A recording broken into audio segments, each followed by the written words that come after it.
پوچھا گیا نبی کی سیرت بتاؤ، نبی کا کیریئر بتاؤ، نبی کا کریکٹر بتاؤ، نبی کی رفتار بتاؤ، نبی کی گفتار بتاؤ. کہنے لگی قرآن کو نہیں پڑھتے ہو؟ صحابہ نے عرض کیا امی قرآن تو روز پڑھتے ہیں، صبح و شام پڑھتے ہیں. فرمانے لگی کہا بہت قرآن شام قرآن میرے نبی کی سیرت ہے. قرآن میں جو حروف ہے یہ میرے نبی کی سیرت اور صورت کے حروف ہے.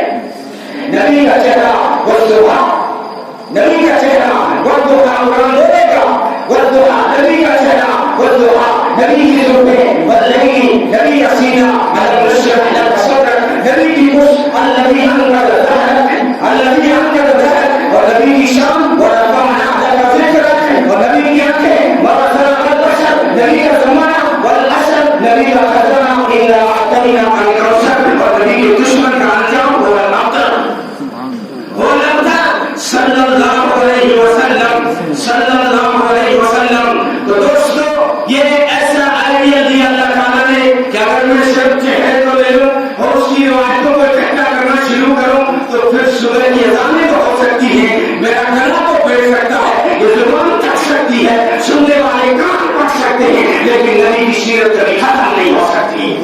میری کیا اوقات ہے کہ میں نبی کی شان بیان کروں، میری کیا اوقات ہے کہ میں نبی کی شان بیان کروں. میری مثال تو وہی ہے کہ یوسف علیہ السلام کو خریدا جا رہا تھا تو ایک بڑھیا جو ہے گھاس کا گچھا اٹھا کر یا روئی کا گچھا اٹھا کر لائن میں گئی. کسی نے کہا ارے یہاں تو بڑے بڑے قطار میں کھڑے ہیں، وہ عورت بھی آئی ہے جو 1000 خچر میں سونے اور چاندی اور زیور میں لاکھوں میں موتی ڈال کے لائی ہے. یہاں بڑے بڑے بادشاہ لائن میں کھڑے ہیں، ایک تو گھاس کے گچھے میں یوسف کو خریدے گی. وہ کہنے لگی مجھے بھی پتا ہے میں یوسف کو نہیں خرید سکتی، لیکن کم سے کم قیامت کے دن یوسف کے خریداروں میں میرا نام تو آ جائے گا. اس لیے تو ہماری کیا اوقات ہے کہ اس ہستی کی جو ہے تعریف کرے، اس کی تعریف کو خدا خود بیان کرتا ہے، اور خدا جو بیان کرتا ہے وہ پھر 23 سال بیان کرتا چلا گیا.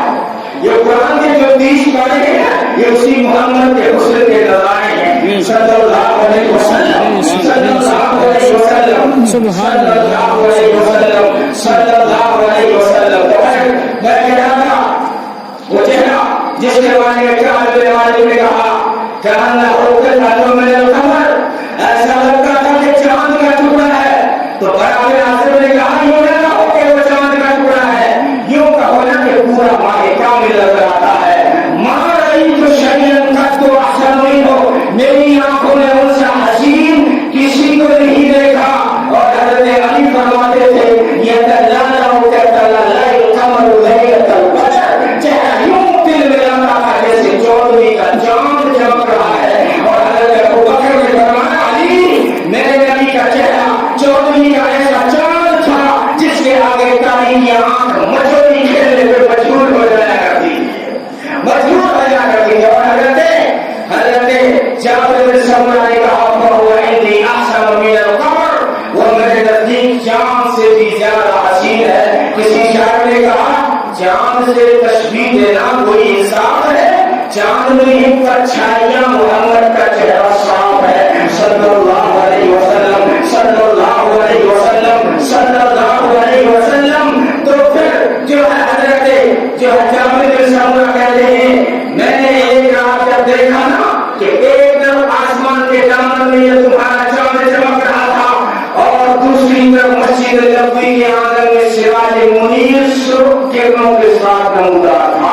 یہ میں سرخ کرنوں، سرخ چادر جو تھی اس کا ترجمہ کر رہا ہوں، سرخ کرنوں کے ساتھ نمودار تھا. میں نے کہا آؤ دنیا آج فیصلہ کر لیتے ہیں، آؤ تجزیہ کر لیتے ہیں، آؤ دیکھتے ہیں وہ چاند زیادہ چمکتا ہے یا میرے نبی کا چہرہ زیادہ چمکتا ہے، صلی اللہ علیہ وسلم. تو حضرت جابر بن سمرہ کہتے ہیں میں نے بار بار دیکھا اور بدل کر دیکھا، لیکن جیسے ہی نبی کا چہرہ دیکھنے کے بعد میری نگاہ چاند پہ جاتی تھی مجھے پھیکا پھیکا نظر آتا تھا. اور چاند دیکھنے کے بعد جب نگاہیں پلٹ جاتی تھی اور نگاہیں جب پلٹ جاتی تھی نگاہ اللہ تعالیٰ آپ کو جنت کی خوشبوئیں عطا فرمائے، اللہ تعالیٰ آپ کو جنت کی خوشبوئیں عطا فرمائے. تو جب کہتے ہیں